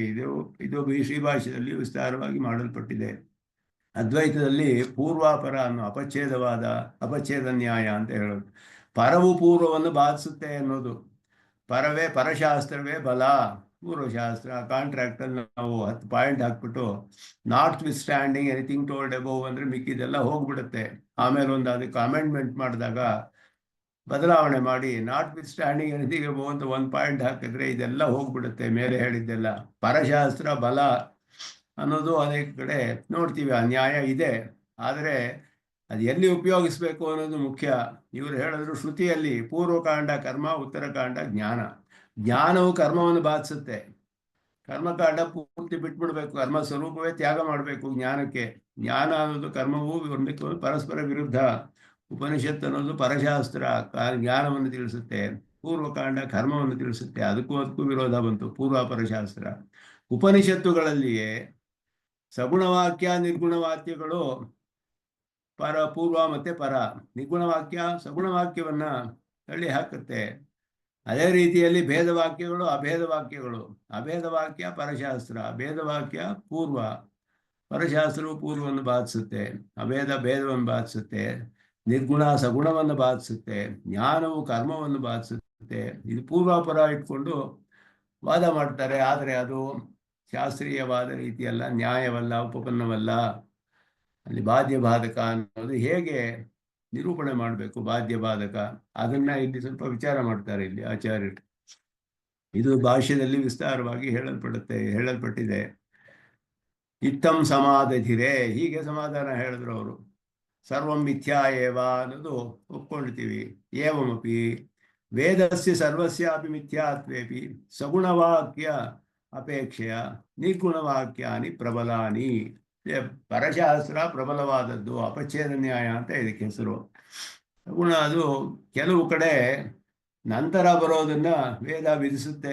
ಪೂರ್ವಕಾಂಡದಲ್ಲಿ ಈ ಪ್ರಾಯಶ್ಚಿತ್ತಗಳನ್ನೆಲ್ಲ ಹೇಳುತ್ತೆ. ಈ ರೀತಿ 4 ದೋಷಗಳು ಸಂಭವಿಸಿದ್ರೆ ಅದರಲ್ಲಿ ಮೊದಲನೇ ದೋಷಕ್ಕೆ ಒಂದು ಪರಿಹಾರ, ಎರಡನೇದಕ್ಕೆ ಒಂದು ಪರಿಹಾರ, ಆಮೇಲೆ ಕಡೆಯಲಾಗೋದಕ್ಕೆ ಒಂದು ಪರಿಹಾರ.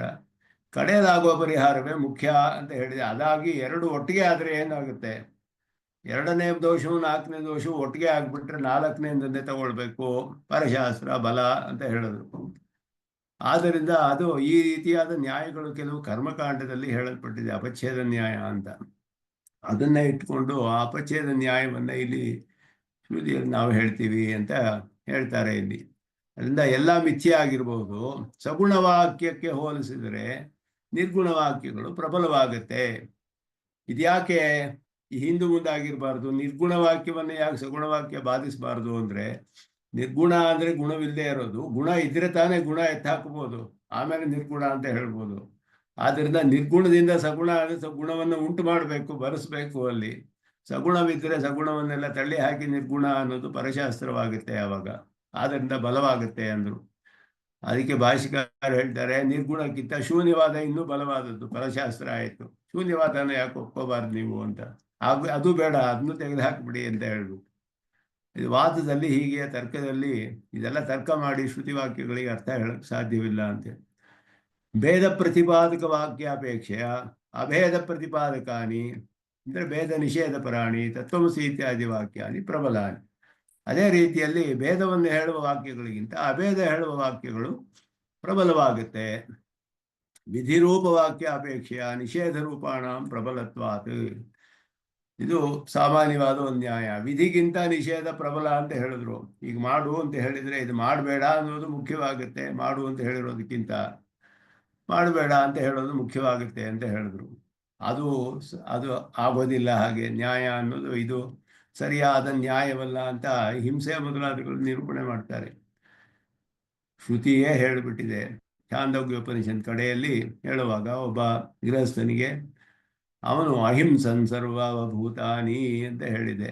ಒಬ್ಬ ಗೃಹಸ್ಥನಾಗಿ ಶುಚವು ಕುಟುಂಬೆ ಶುಚವ ದೇಶೆ ಇದ್ದುಕೊಂಡು ಧಾರ್ಮಿಕ ವಿಧತೆ ಎಲ್ಲ ಅಧ್ಯಯನ ಎಲ್ಲ ಮಾಡಿಕೊಂಡು ಧರ್ಮವನ್ನೆಲ್ಲ ಸ್ಥಾಪನೆ ಮಾಡಿಕೊಂಡು ಅಹಿಂಸನ್ ಸರ್ವಭೂತಾನಿ ಇಂದ್ರಿಯಗಳನ್ನು ನಿಯಮನ ಮಾಡಿಕೊಂಡು ಯಾರಿಗೂ ಹಿಂಸೆ ಮಾಡದೆ ಅನ್ಯತ್ರ ತೀರ್ಥ ಅಂತ ಹೇಳಿದ್ರು. ತೀರ್ಥ ಅನ್ಯತ್ರ ತೀರ್ಥೇಭ್ಯ ಹೇಳಿದ್ರೆ ಯಜ್ಞಗಳಲ್ಲಿ ಬಿಟ್ಟು, ಯಜ್ಞದಲ್ಲಿ ವಿಧಿಸಿದೆ ಪಶುವನ್ನು ಹವಿಸ ಕೊಡಬೇಕು ಅಂತ.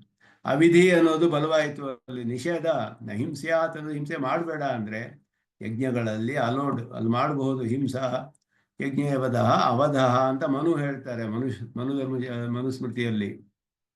ಆದ್ದರಿಂದ ಅಲ್ಲಿ ನಿಷೇಧಕ್ಕಿಂತ ವಿಧಿಯೇ ಬಲವಾಗುತ್ತೆ, ವಿಧಿಸಿದೆ ಅಲ್ಲಿ. ಇದು ಶ್ರುತಿಯಲ್ಲಿಯೂ ಇದು ಕಂಡು ಬರುತ್ತೆ. ಆದ್ದರಿಂದ ಇಲ್ಲಿ ವ್ಯಾಧ್ಯಬಾಧಕ ಭಾವ ಹೇಗೆ ಬರುತ್ತೆ ಅನ್ನೋದು ತುಂಬ ಪ್ರಧಾನವಾದ ವಿಷಯ. ಅವರಿಗೆ ಅನುಕೂಲವಾಗಿರೋ ಹಾಗೆ ತಾತ್ಪರ್ಯವನ್ನು ನಿಶ್ಚಯ ಮಾಡಿ ಅದಕ್ಕೆ ಅನುಕೂಲವಾಗಿರೋ ಹಾಗೆ ಇದನ್ನೆಲ್ಲ ನಿರೂಪಣೆ ಮಾಡಿದ್ರೆ ಬರೀ ತರ್ಕದ ಒಂದು ಅವಸ್ಥೆಯಲ್ಲಿ ಇರುತ್ತೆಯೇ ಹೊರತು ಪ್ರಾಮಾಣಿಕವಾಗೋದಿಲ್ಲ. ಅದನ್ನೇ ಇಲ್ಲಿ ಹೇಳ್ತಾರೆ. ವಿಧಿರೂಪ ವಾಕ್ಯಾಪೇಕ್ಷೆಯ ನಿಷೇಧ ರೂಪಾಣಾಂ ಪ್ರಬಲತ್ವಾತ್ ಅಂದರು. ಇದು ಈ ನ್ಯಾಯವೂ ಸರಿ ಇಲ್ಲ. ವಿಧಿಗಿಂತ ನಿಷೇಧ ಬಲ. ವಿಧಿವಾಕ್ಯಾನಾಂ ಪ್ರತಿಯೋಗಿ ಸಮರ್ಪಣೆನಾಪಿ ಸಾವಕಾಶತ್ವಾತ್ ನಿಷೇಧವಾಕ್ಯತ್ವಾಂ ಪರತ್ವಾತ್ ನಿರವಕಾಶತ್ವೇನ ಪ್ರಬಲತ್ವಾತ್ ಪ್ರಪಂಚ ಬ್ರಹ್ಮಬಾಧ ಸಂಗಚ್ಯತೆ.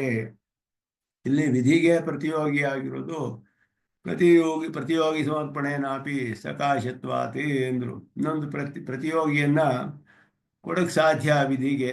ಅದ್ಯಾವುದು ಒಂದು ನಿಷೇಧ ವಾಕ್ಯ. ನಿಷೇಧಕ್ಕೆ ಇನ್ನೊಂದು ಪ್ರತಿಯೋಗಿಯನ್ನು ಕೊಡಕ್ಕಾಗೋದಿಲ್ಲ.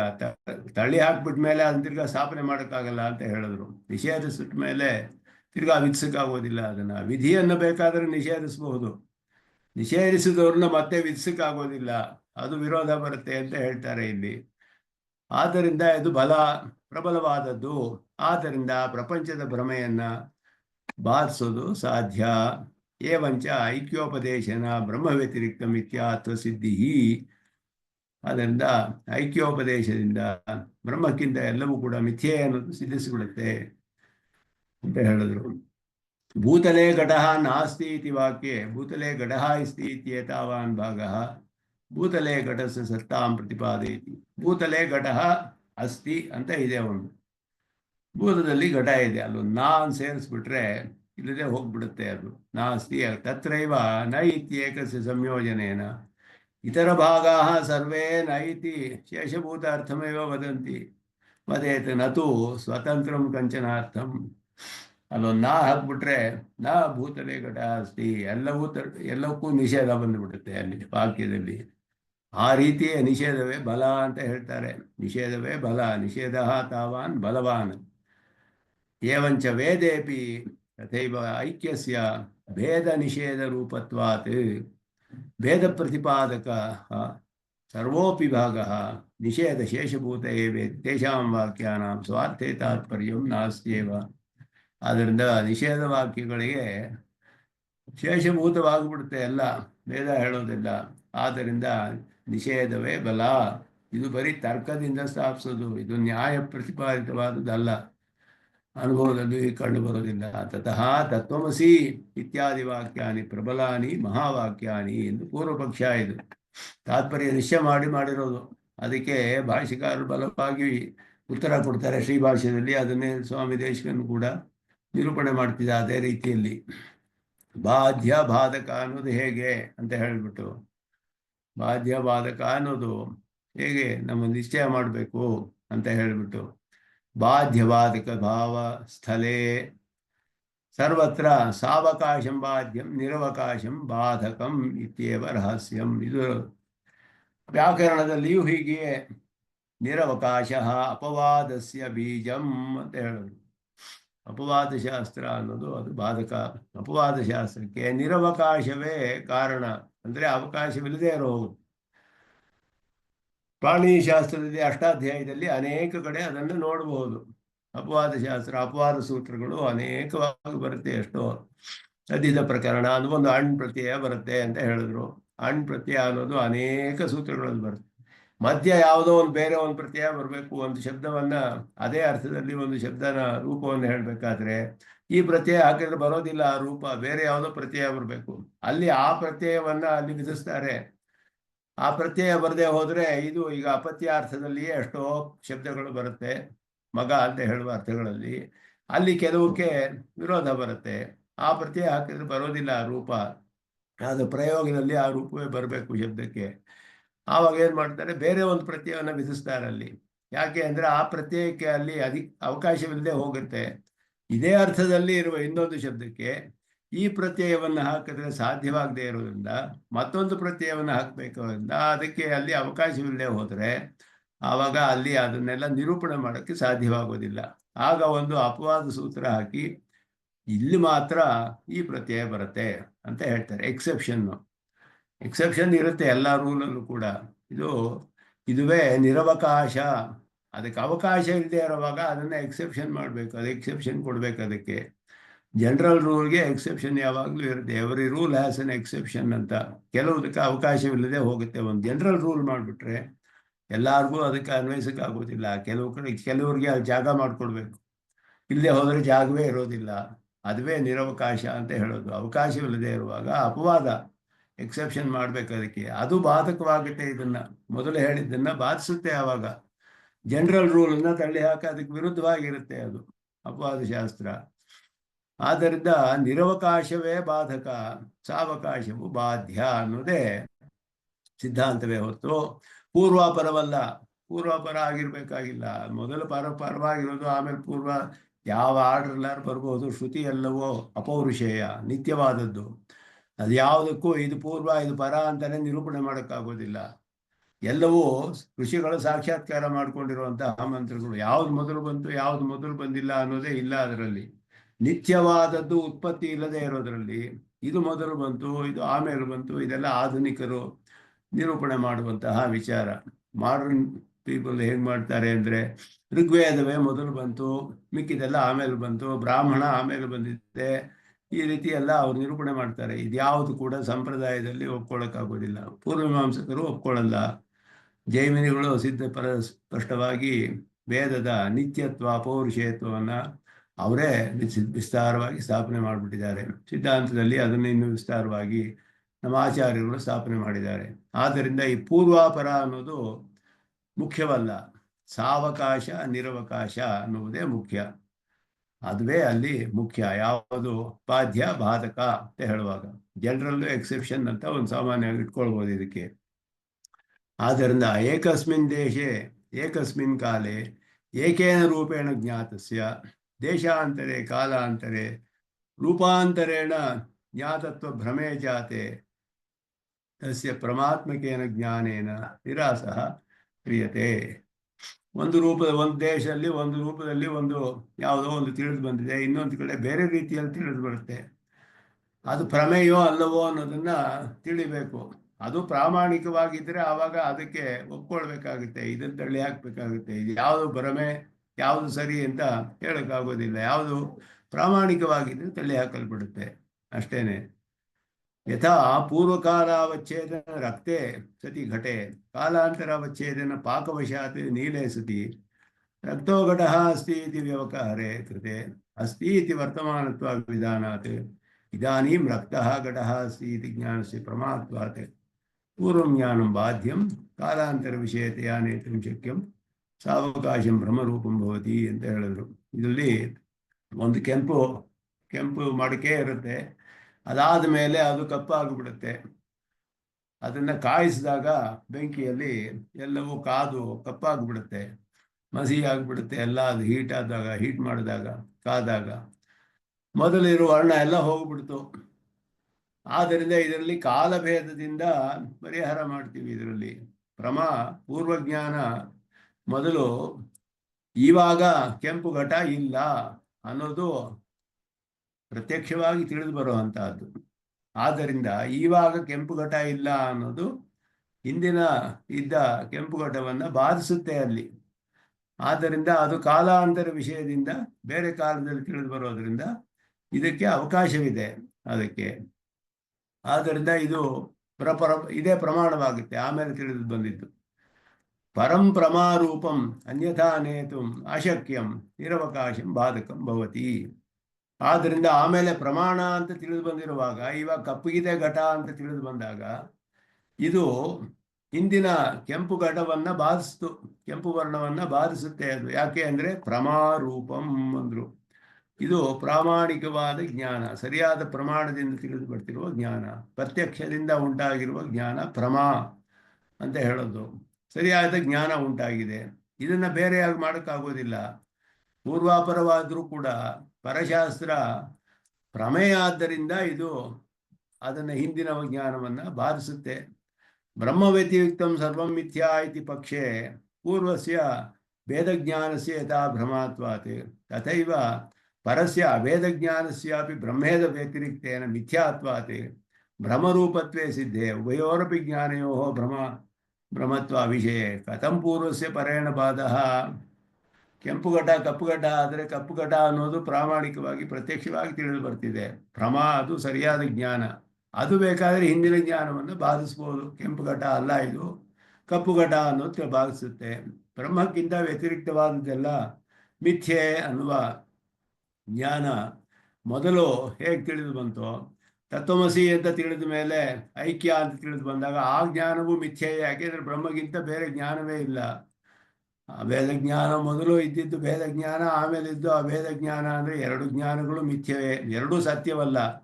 ಎರಡು ಸತ್ಯವಾಗಿಬಿಟ್ರೆ ಬ್ರಹ್ಮಕ್ಕಿಂತ ಇನ್ನೊಂದು ಸತ್ಯವಾದ ಜ್ಞಾನ ಇರಬೇಕಾಗುತ್ತೆ ಅವಾಗ. ಆದ್ದರಿಂದ ಎರಡೂ ಭ್ರಮೆ ಆದರೆ ಪರವಾದದ್ದು ಹೇಗೆ ಪೂರ್ವವನ್ನು ಬಾಧಿಸುತ್ತೆ? ಸಾಧ್ಯವಾಗೋದಿಲ್ಲ. ಅದನ್ನು ಇಲ್ಲಿ ಪ್ರಶ್ನೆ ಮಾಡ್ತಾ ಇದ್ದಾರೆ ಇಲ್ಲಿ. ಆದ್ದರಿಂದ ನನು ಪರಸ್ಯ ಭ್ರಮಾರೂಪತ್ವೇ ಬಾಧಕತ್ವ ವರ್ತತೆ. ಭ್ರಮೆಯಾಗಿದ್ರು ಇರ್ಬೋದಲ್ಲ ಅಂದರು. ಯಥಾ ರಜ್ಜೌ ಸರ್ಪ ಭ್ರಮೆ ನ್ಯಾಯಂ ಸರ್ಪ ಆಗಿತ್ತು ರಜ್ಜು ಇತಿ ಜ್ಞಾನಂ ಯಸ್ಯ ಬಾಧಕಂ ತಥೈವ ನಾಯಂ ಸರ್ಪ ಇದು ಅಂಬುದಾರ ಇತಿ ಜ್ಞಾನಸ್ಯ ಬ್ರಹ್ಮರೂಪಸ್ಯಾಪಿ ಸರ್ಪಭ್ರಮ ಬಾಧಕತ್ವ ದೃಶ್ಯತೆ. ಇದು ಇನ್ನೊಂದು ಉದಾಹರಣೆ ಕೊಡ್ತಾರೆ ಅವರು. ಒಂದು ಸರ್ಪವನ್ನು ನೆಲದ ಮೇಲೆ ಒಂದು ದೊಡ್ಡ ಹಗ್ಗ ಇದೆ, ಅದು ಬಿದ್ದಿದೆ ಅಲ್ಲಿ. ಅದು ಈ ಒಂದು ನೀರಿನ ಧಾರೆ ಅಂತ ನೀರಿನ ಧಾರೆ ಹಾಕೊಂಡು 2-3 ಥರ ಕಂಡು ಬರುತ್ತೆ. ಯಾಕೆಂದರೆ ಕೆಲವು ಧರ್ಮಗಳು ಅದರಲ್ಲಿ ಸಮಾನವಾಗಿದೆ. ಸಧರ್ಮಗಳು ಇದೆ, ಸಾಧರ್ಮ್ಯವಿದೆ ಅನೇಕ ವಿಷಯಗಳಿಗೆ. ಹಾಗೆಯೇ ಭೂಮಿಯಲ್ಲಿ ಒಂದು ಬಿರುಕು ಉಂಟಾಗಿರಬಹುದು. ಆ ಬಿರುಕು ಉಂಟಾಗಿರೋದು ಕೆಲವು ಸತಿ ಹಾಗೆಯೇ ಕಂಡು ಬರುತ್ತೆ. ಒಂದು ಹಗ್ಗ ಇರೋದು ಆ ಭೂಮಿಯಲ್ಲಿ ಬಿರುಕು ಉಂಟಾಗಿದೆಯೋ ಅಥವಾ ಒಂದು ನೀರಿನ ಝರಿ ಹರಿತಾ ಇರೋ ಹಾಗಿದೆಯೋ. ಒಂದು ಸರ್ಪವು ಅನೇಕ ಭ್ರಮೆಗಳು ಬರೋಕ್ಕೆ ಸಾಧ್ಯ. ಹಗ್ಗದಲ್ಲಿ ಒಂದು ದಪ್ಪ ಹಗ್ಗ ಬಿದ್ದಿದ್ರೆ ದೂರದಿಂದ ನೋಡೋವನಿಗೆ ಸರಿಯಾಗಿ ಕಂಡು ಬರದೇ ಇರುವಾಗ ಈ ರೀತಿ ಭ್ರಮೆಗಳು ಬರೋಕ್ಕೆ ಸಾಧ್ಯವಿದೆ. ಮೊದಲು ಅವನಿಗೆ ಸರ್ಪ ಅಂತ ತಿಳಿದ್ಬಿಟ್ಟ, ಆಮೇಲೆ ಸರ್ಪವಲ್ಲ ನೀರಿನ ಹರಿ ಇರಬೇಕು, ಝರಿ ಇರಬೇಕು ಅಂತ ತಿಳಿತಾನೆ. ನೀರಿನ ಝರಿಯು ಭ್ರಮೆ, ಸರ್ಪವು ನೀರಿನ ಝರಿಯನ್ನು ಭ್ರಮೆ ಜ್ಞಾನ ಸರ್ಪ ಅನ್ನೋ ಭ್ರಮೆ ಜ್ಞಾನಿಯನ್ನು ಹೋಗಿಸ್ಬಿಡ್ತು. ಇದೆಲ್ಲ ಉದಾಹರಣೆಗಳು ಕೊಡ್ತಾರೆ ಇದರಲ್ಲಿ. ಅಂಬುದಾರ ಇತಿ ಜ್ಞಾನಸ್ಯ ಭ್ರಮರೂಪಸ್ಯಾಪಿ ಸರ್ಪಭ್ರಮ ಬಾಧಕತ್ವ ದೃಶ್ಯತೆ. ಇದೆಲ್ಲ ತರ್ಕದಲ್ಲಿ ಉದಾಹರಣೆಗಳು ಈ ರೀತಿ ಕೊಟ್ಟು ಸ್ವಾಮಿ ದೇಶಿಗೆ ಒಂದು ಕಡೆ ಹೇಳ್ತಾರೆ, ತತ್ವ ಎಲ್ಲ ನಿರೂಪಣೆ ಮಾಡೋಕ್ಕಾಗಲ್ಲ ಈ ಥರ ತರ್ಕ ಮಾಡಿ ಅಂತ ಹೇಳ್ಬಿಟ್ಟು. ಅತಃ ಪರತ್ವಮೇವ ಬಾಧಕತ್ವೇ ಪ್ರಯೋಜನಂ ನತು ಪ್ರಮಾತ್ವಂ ಭ್ರಮತ್ವಂ ವಾ. ಪ್ರಮಾತ್ವ ಎಲ್ಲ ಬೇಕಾಗಿಲ್ಲ. ಯಾಕೆ ಅಂದರೆ ಅವರು ಅದನ್ನೇ ಸಾಧಿಸ್ಬೇಕು. ಎಲ್ಲ ಮಿಥ್ಯೆ ಅನ್ನೋದನ್ನು ಒಪ್ಕೊಂಡ್ಬಿಟ್ಟಿರೋದ್ರಿಂದ ಶಬ್ದವೂ ಮಿಥ್ಯೆಯೇ, ವೇದಗಳು ಮಿಥ್ಯೆ. ಆದರೆ ಅದರಿಂದ ಐಕ್ಯ ಜ್ಞಾನ ಬರಬೇಕು, ಅವರಿಗೆ ಸತ್ಯವಾದ ಜ್ಞಾನ ಬರಬೇಕು. ಮಿಥ್ಯೆ ಆದ್ದರಿಂದ ಅದರಿಂದಲೇ ಭ್ರಮೆ ಹೋಗಬೇಕು. ಸುಳ್ಳಾದ ಭ್ರಮೆ, ಮಿಥ್ಯೆಯಾದ ಶಾಸ್ತ್ರದಿಂದ ಮಿಥ್ಯೆಯಾದ ಭೇದ ಜ್ಞಾನವೂ ಹೋಗಬೇಕು. ಆದ್ದರಿಂದ ಇದೆಲ್ಲವೂ ಅನೇಕ ಉದಾಹರಣೆಗಳನ್ನು ಇಟ್ಟು ಈ ರೀತಿ ತರ್ಕದಿಂದಲೇ ನಿರೂಪಣೆ ಮಾಡೋಕ್ಕೆ ಸಾಧ್ಯ ಇದೆಲ್ಲ. ಆದ್ದರಿಂದ ತತ್ವಮಸೀತಿ ವಾಕ್ಯಜನ್ಯ ಜ್ಞಾನಸ್ಯಾಪಿ ಭ್ರಮಾತ್ವೇ ಬಾಧಕಾಭಾವ ಭ್ರಮತ್ವೇ ಬಾಧಕಾಭಾವ ಭ್ರಮಾತ್ವೇನ ತೇನ ಜ್ಞಾನೇನ ಜೀವಬ್ರಹ್ಮೈಕ್ಯಸ್ಯಾಪಿ ಅಸಿದ್ಧಿ ಪ್ರಸಂಗ ಅಂತ ಹೇಳೋದು. ಅದರಿಂದ ಇನ್ನೊಂದು ಭ್ರಮೆ, ಅದು ಕೂಡ ಭ್ರಮತ್ವೇ ಬಾಧಕಾಭಾವಾತ್. ತತ್ವಮಸಿ ಅನ್ನೋ ಜ್ಞಾನವು ಭ್ರಮೆಯಾದರೆ ಅದು ಕೂಡ ಭ್ರಮಾತ್ಮಕೇನ ತೇನ ಜ್ಞಾನೇನ ಜೀವ ಬ್ರಹ್ಮೈಕ್ಯಸ್ಯಾಪಿ ಅಸಿದ್ಧಿ ಪ್ರಸಂಗ, ಅದು ಅಪ್ಸಿದ್ಧವಾಗಿ ಕಡೆಯಲ್ಲಿ ನಿಮಗೆ ಶೂನ್ಯ ಅನ್ನು ತುಳಿಯುತ್ತೆ. ಯಾಕೆಂದರೆ ಪರತ್ವ ಮಾತ್ರಸ್ಯ ಬಾಧಕತ್ವ ಪ್ರಯೋಜಕತ್ವೇ ಸರ್ವಂ ಶೂನ್ಯಂ ಇತಿ ಸರ್ವ ನಿಷೇಧಸ್ಯ ತತ್ವಮಸಿ ಅಪೇಕ್ಷೆಯಾಪಿ ಪರತ್ವಾತ್ ಶೂನ್ಯವಾದ ಅವತಾರಶ್ಚ. ತತ್ವಮಸಿಗಿಂತ ಪರವಾದ ಶಾಸ್ತ್ರ ಒಂದಿದೆ, ಶೂನ್ಯವಾದ ಅಂತ ಹೇಳ್ತೀವಿ. ನೀವು ಆ ಭೇದವನ್ನೆಲ್ಲ ಹೋಗಿಸೋದು ಅಭೇದ ಜ್ಞಾನ ಅಂದರೆ, ಅಭೇದ ಜ್ಞಾನಿಯನ್ನು ಹೋಗಿಸೋದು ಶೂನ್ಯವಾದವೂ ಇದೆ, ಅದು ಇನ್ನೂ ಬಲವಾದದ್ದು ಇದಕ್ಕಿಂತ ಪರಶಾಸ್ತ್ರ. ಅದನ್ನೇ ಯಾಕೆ ಒಪ್ಕೊಳ್ಬಾರ್ದು ನೀವು ಅಂತ ಹೇಳ್ತಾರೆ. ಅದಕ್ಕೆ ಅವ್ರು ಹೇಳಿದ್ರು ನಿರಧಿಷ್ಠಾನ ಭ್ರಮಸ್ಯ ಅಸಂಭವಾತ್. ನಿರಧಿಷ್ಠಾನ ಭ್ರಮೆ ಅನ್ನೋದು ಒಪ್ಕೊಳ್ಳೋಕ್ಕಾಗೋದಿಲ್ಲ, ಒಂದು ಅಧಿಷ್ಠಾನ ಬೇಕು ಭ್ರಮೆಗೆ. ಶೂನ್ಯವಾದ ನ ಸಾಧೀಯಾನ್ ನಿರ್ವಿಶೇಷವಾದಸ್ಯ ದುರುಪಪಾದತ್ವಾತ್ ತ್ವದ್ವಾದೋಪಿ ನ ಸಾಧೀಯಾನ್ ಹೇಳ್ತಾರೆ. ನಿರ್ವಿಶೇಷವಾದವು ಒಪ್ಕೊಳ್ಳೋಕ್ಕಾಗೋದಿಲ್ಲ. ಯಾವ ವಿಶೇಷವೂ ಇಲ್ಲದ ಯಾವ ಪದಾರ್ಥವೂ ಇದಕ್ಕೆ ಸಾಧ್ಯವೇ ಇಲ್ಲ. ನಿರ್ವಿಶೇಷವಾದ ನಿರ್ಗುಣವಾದ ಒಂದು ಪದಾರ್ಥ ಇದಕ್ಕೆ ಸಾಧ್ಯವಿಲ್ಲ. ಒಂದು ಪದಾರ್ಥವನ್ನು ಇದಂ ಇತ್ತಂ ಅಂತಾನೆ ತಿಳಿಯಕ್ಕೆ ಸಾಧ್ಯ. ಗುಣಗಳನ್ನು ಇಟ್ಟೆ ಧರ್ಮವನ್ನು ತಿಳಿದೆ ಪದಾರ್ಥವನ್ನು ತಿಳಿಯಕ್ಕೆ ಸಾಧ್ಯ. ನಿರ್ಧರ್ಮಕವಾದ ಪದಾರ್ಥ ತಿಳಿಯಕ್ಕೆ ಆಗೋದಿಲ್ಲ. ಪದಾರ್ಥವನ್ನು ಧರ್ಮದ ಮೂಲಕವೇ ತಿಳಿಬೇಕು. ಅದರಲ್ಲಿ ಅಸಾಧಾರಣ ಧರ್ಮಗಳು, ಸ್ವರೂಪ ನಿರೂಪಕ ಧರ್ಮಗಳು ಅಂತ ಹೇಳೋದು ಆ ಪದಾರ್ಥವನ್ನು ಬೇರೆ ಪದಾರ್ಥಗಳಿಂದ ಬೇರೆ ಅಂತ ತಿಳಿಸುತ್ತೆ. ಆದ್ದರಿಂದ ಸ್ವರೂಪ ನಿರೂಪಕ ಧರ್ಮಗಳು ಬೇಕು. ಎಲ್ಲ ಧರ್ಮಗಳು, ಯಾವುದೇ ಧರ್ಮವಿಲ್ಲದ ಒಂದು ಪದಾರ್ಥವನ್ನು ಎಲ್ಲಿಯೂ ನಾವು ತಿಳಿಯಕ್ಕೆ ಸಾಧ್ಯವಿಲ್ಲ. ಇದಂ ಇತ್ತಂ ಅಂತಾನೆ ಎಲ್ಲ ಪ್ರತೀತಿನೂ ನಮಗೆ ಜ್ಞಾನವು ಉಂಟಾಗೋದು. ಆದ್ದರಿಂದ ನೀವು ನಿರ್ದಿಷ್ಟಾನ ಭ್ರಮೆ ಸಾಧ್ಯವಿಲ್ಲ. ರಜ್ಜು ಹಗ್ಗವೇ ಇಲ್ಲದೆ ಹೋದರೆ ಭ್ರಮೆ, ಸರ್ಪ ಭ್ರಮೆ ಹೇಗೆ ಬರುತ್ತೆ ಅಂತ ಹೇಳಿದ್ರೆ ನಿರ್ವಿಶೇಷವಾದವು ಸರಿ ಇರೋದಿಲ್ಲ. ವಿಶೇಷವೇ ಇಲ್ಲದ ಒಂದು ಪದಾರ್ಥ ಎಲ್ಲಿಂದ ಕಂಡು ಬರುತ್ತೆ ನಿಮಗೆ ಅಂತ ಹೇಳ್ತೀವಿ. ಆದ್ದರಿಂದ ನೀವು ಬೌದ್ಧರು ಹೇಳಕ್ಕಿಂತ ಅಧಿಕವಾದ ವಿಷಯ ಏನು ಹೇಳಿದ್ದೀರಾ. ನಿರಧಿಷ್ಠಾನ ಭ್ರಮೆ ಸಾಧ್ಯವಿಲ್ಲ ಅಂತ ಅಧಿಷ್ಠಾನ ಸತ್ಯ ಅಂತ ಒಪ್ಕೊಂಡ್ರೆ, ಅಧಿಷ್ಠಾನದಲ್ಲಿ ಯಾವ ಗುಣವೂ ಇಲ್ಲ ವಿಶೇಷವೂ ಇಲ್ಲ ಅಂದರೆ ಅಧಿಷ್ಠಾನವನ್ನು ಹೇಗೆ ನಿರೂಪಣೆ ಮಾಡೋದು? ಅಧಿಷ್ಠಾನಕ್ಕೆ ಒಂದು ಗುಣವನ್ನು ಹೇಳಿದ್ರೆ ಅದು ನಿರೂಪಣೆ ಮಾಡ್ಬೋದು. ಗುಣವೇ ಇಲ್ಲದ ಅಧಿಷ್ಠಾನ ಹೇಗೆ ನಿರೂಪಣೆ ಮಾಡ್ತೀರಾ? ಆದ್ದರಿಂದ ಅವರ ಅದು ಹೇಳಿದ ಅಧಿಷ್ಠಾನ, ನೀವು ಹೇಳಿದ ಅಧಿಷ್ಠಾನಕ್ಕೂ ಅಧಿಕವಾದ ವಿಷಯ ಯಾವುದಾದ್ರೂ ಒಂದು ಇರಬೇಕು. ಅವರು ಯಾವ ಒಂದು ವಿಶೇಷವನ್ನು ಒಪ್ಕೊಳ್ದೆ ಹೋದರೆ, ಒಂದು ವಿಶೇಷ ಒಪ್ಕೊಂಡ್ರೆ ಅದಕ್ಕಿಂತ ಅಧಿಕವಾದ ವಿಷಯ ಇದೆ, ಅದನ್ನು ತಳ್ಳಿ ಹಾಕ್ಬೋದು. ಆದರೆ ಅದಕ್ಕೆ ನೀವು ಯಾವ ಗುಣವನ್ನು ಒಪ್ಕೊಳ್ದೆ ಹೋದರೆ ಅಧಿಷ್ಠಾನವನ್ನೇ ನಿರೂಪಣೆ ಮಾಡೋಕ್ಕಾಗೋದಿಲ್ಲ.